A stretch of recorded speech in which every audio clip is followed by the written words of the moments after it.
현장에서 답을 찾으시고 네. 어려면 네. 줄여서 건전하겠습니다. 자, 이준석 후보 주도권 토론 끝났고요. 자, 다음 주도권은 이재명 후보에게 넘기겠습니다. 네, 제가 기회를 먼저 드리겠습니다. 본인은 어떻게 의료비를 절감하시겠습니까? 저는 과감하게 의료 혜택 중에서 과학적인 그런 어떤 효과가 입증되지 않은 것들은 줄여야 되고요.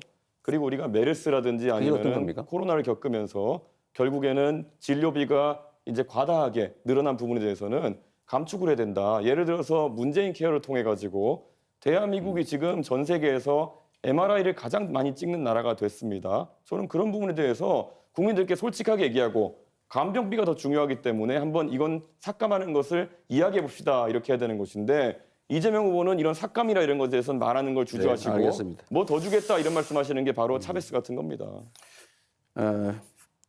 어쨌든 제가 이런 지적은 가능하면 안 하려고 하는데 그 혹시 밥 맥티어라고 아세요?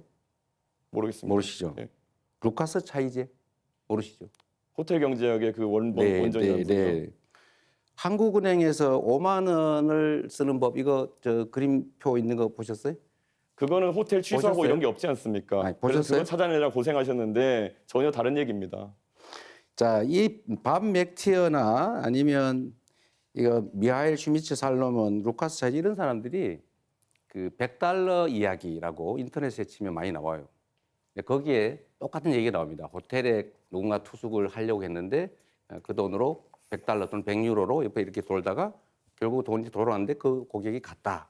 그러나 이런 경우에도 돈의 순환이라는 효과로 외부에서 꼭 자금이 들어오지 않아도 경제가 순환이 될 수가 있다라는 이제 그 사례로 이런 걸 쓰는데 이분들이 이렇게 역사적으로 이런 예를 들 때 누구도 노쇼 경제학 뭐 이런 얘기 하지 않았다는 그 말씀을 먼저 하나 드리고요. 또 한 가지 아까 동덕여대 말씀은 제가 이렇게 정리를 좀 하고 싶습니다. 동덕여대의 그 학생들 아닙니까? 그 여성이든 남성이든 관계없죠. 학생은 학교의 당사자죠. 학교는 교육기관이에요. 이거를 형사 고발을 해가지고 법정으로 가서 막 이게 일반인들처럼 치고받고 싸우는 게 과연 바람직하냐. 흥정은 붙이고 싸우면 말리라는 얘기처럼 그거는 국회에 국회의원들이 뭐 어떻게 했는지 잘 모르겠습니다만 조정을 해서 고소 취하하게 하는 것은 바람직하다고 생각하고요. 다만 그 과정에서 뭐 위압적이거나 뭐 권력을 남용하거나 이렇게 하면 뭐 그건 안 되겠죠. 근데 그거는 저희가 확인 안 됐으니까 그렇게 말할 건 아닌 것 같습니다. 네, 지금 토론 주제는 초고령 네, 사회 대비 알겠습니다. 연금 뭔 의료 얘기를 하시는 개혁입니다. 겁니까 지금? 예. 제가 말씀 좀 드릴게요. 연금 개혁 관련해서 저는 이 연금 문제가 정말로 복잡해서 어떤 정권도 하지 않으려고 하는 일 아닙니까? 다 회피했죠. 그러나 이 완벽한 모두가 만족하는 연금 개혁안은 없지요. 저는 이준석 후보께서 뭐 이게 잘못됐다 이렇게 얘기해요. 뭐 잘못됐다고 지적할 수 있죠. 그럼 어떻게 할 수 있었느냐? 본인이 주장하는 각종 이런 제도 이런 것들을 만들어내는 것이 과연 정치적 합의를 끌어낼 수 있겠냐? 그건 본인의 주장일 뿐일 가능성이 많죠. 현실을 좀 인정할 필요가 있겠다. 정치는 길을 만들어내는 거죠. 뭐 잘못됐다 비평하는 것은 그건 정치가 할 일이 아니라 그건 비평가들이 하는 거다는 말씀을 먼저 좀 드립니다. 그래서 그 얘기를 먼저 한번 해보죠. 저는 이번 연금 개혁이 모수 개혁이라도 해낸 것 자체는 안 하는 것보다 낫다고 생각해요. 안 하는 것보다는 나은 것이기 때문에 그나마 부족하지만 했어야 됐다라고 생각하고 있는 성과라고 생각합니다. 이제 앞으로는 이제 구조 개혁을 해야죠. 이제 쉽지는 않은 일입니다. 아마 엄청난 진통이 있을 테고 잘 될지도 잘 모르겠어요. 이제 노력을 해야 되겠는데 이런 면에서 보면 우리 그 이준석 후보님은 신구 연금을 분리하자. 그러니까 지금까지 연금 낸 사람들은 따로 앞으로 낼 사람은 따로 이렇게 칸을 쳐가지고 새로 시작하자 이렇게 하시는데 그러면 기존 연금 대상자들에게 연금을 지급하려면 계산상 609조 원이 필요하다고 해요. 그럼 그 돈 누가 냅니까? 일단 그 문제에 대한 답이 좀 필요할 것 같고요. 연금 제도라고 하는 건 기본적으로 세대 간 연대를 하는 것입니다.